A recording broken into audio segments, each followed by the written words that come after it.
खबर है आजमगढ़ जिले के एरौला थाना क्षेत्र से, जहां बीजेपी के वरिष्ठ नेता व एमएलसी विजय बहादुर पाठक ने 25 लाख रुपए अंत्योष्टि स्थल पर सौदाह गृह बनाने के लिए अपनी निधि से दिया था, जो अब भ्रष्टाचार की भेंट चढ़ने लगा है। शुरू से ही एरौला के कालेश्वर धाम पर ग्राम प्रधान द्वारा सौदाह गृह का निर्माण कार्य सवालों के घेरे में है। मानक विहीन निर्माण कार्य होने की इंतहा तब हो गई जब नई बनी छत को भी तोड़ना पड़ा। इसके बाद ग्रामीणों में आक्रोश व्याप्त है। ग्रामीणों ने आरोप लगाया है कि एमएलसी साहब ने सौदाह गृह बनाने के लिए 25 लाख का बजट दिया है, लेकिन पूरे धन को खर्च किए बगैर ही 6 से 7 लाख रुपए में इसे निपटा दिया गया। इसकी बानगी ये है कि अब छत को गिराकर फिर से बनाने की कवायद शुरू हो गई है। ग्रामीणों ने इसकी शिकायत अधिकारियों से की है और जांच कराने की मांग की है। जैसे ही इन अनियमितताओं की खबर समाजसेवी और जनप्रतिनिधियों को हुई तो उन्होंने निर्माण कार्यों पर असंतोष जताते हुए हिदायत दिया है कि निर्माण कार्यों में अगर लापरवाही बरती गई तो भ्रष्टाचार क्षम्य नहीं होगा। आइए सुनवाते हैं बातचीत के दौरान समाजसेवी लक्ष्मी चौबे ने क्या कुछ कहा। कल्होरा में है, कल्होरा घाट पे, यहाँ शमशान भूमि पर जो है मतलब बीम लगा के छत डाली गई थी। इस शमशान घाट पे जो इसकी लागत क्या है आपको पता है? अब लागत तो हम समझ रहे हैं कि 15-20 लाख से कम तो नहीं होगी इसकी, जो तोड़ा जा रहा है 24-25 लाख। 24-25 लाख, हाँ वही 24-25 लाख की लागत से बना है। अब आज उसको तोड़ा जा रहा है। ये खाली सरकारी धन का उपयोग मतलब दुरुपयोग हो रहा है। हम यही कहेंगे कि बताइए, ऐसे ऐसे बना के ऐसे ऐसे अधिकारी हैं कि जो एक बार यानी छत डालने के लिए कर रहे हैं, फिर बाद में टीन डालने के लिए कर रहे हैं। ये सरकारी धन का जो दुरुपयोग हो रहा है, यानी उसको तोड़ करके नुकसान किया जा रहा है, वो भरपाई कहाँ से होगा? यानी जनता के ही जेब से तो निकाला जाएगा।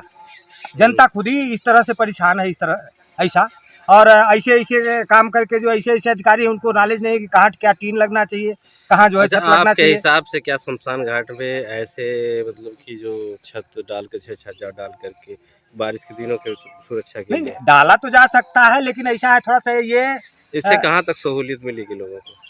अब पाया थोड़ा दूरी है, पाया थोड़ा दूरी है तो छत लंबा पड़ जाएगा तो गिरने का भी अंदेशा है। इसलिए अधिकारियों को पहले ही सोचना चाहिए था क्या कि जो है यहाँ छत ना डाल के टीन ही डालें। मानक के अनुरूप नहीं बना है।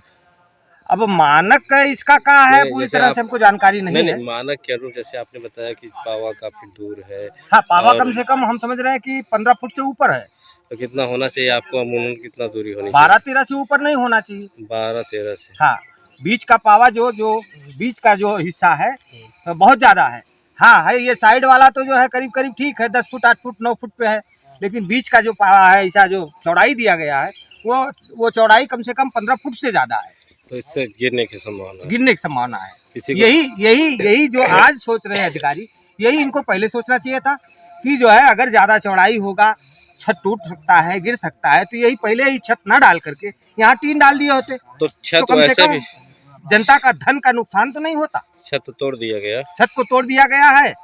यहाँ के कुछ लोग जो अभी इसका निर्माण अभी बहुत जल्द ही हुआ था। हाँ, निर्माण तो जल्द ही, अभी वो तो दिख रहा है कि एकदम जो है निर्माण जल्दी से जल्दी हुआ है। हम लोग भी आए थे कुछ दिन पहले तो अभी नहीं हुआ था। यही पाठक जी के द्वारा जो है ये लाया गया है बजट। कौन से पाठक? अरे ये जो एमएलसी जी हैं, एमएलसी जी विजय बहादुर, हाँ विजय बहादुर जी, उन्हीं के द्वारा लाया गया था।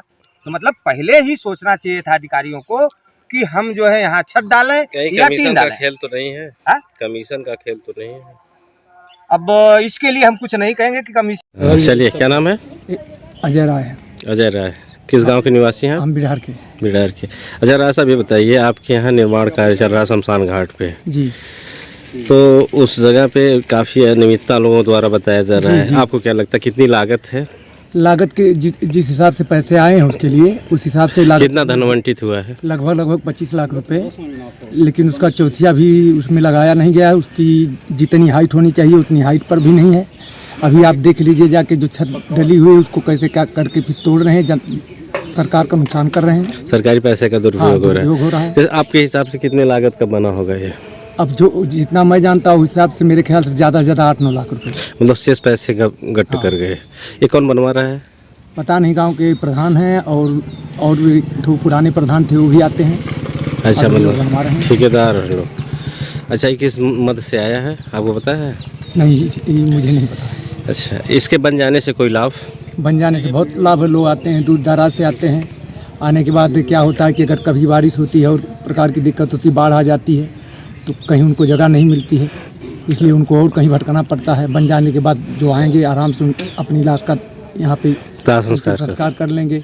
रहने की जगह मिल जाएगी। भाग के कोई इस दुकान में कोई उस दुकान में जाता है, यहाँ भी जगह नहीं मिलती लोगों को। जब बैठने के लिए भी लोग जो दाह संस्कार में साथ में आते हैं, तो आप बता रहे हैं कि जैसे कि लागत के अनुरूप बना ही नहीं है और इसमें काफ़ी अनियमितता है, मतलब इसकी जांच होनी चाहिए, कार्रवाई भी होनी चाहिए। जो पैसा आवंटित हो पूरा पैसा खर्च होना चाहिए।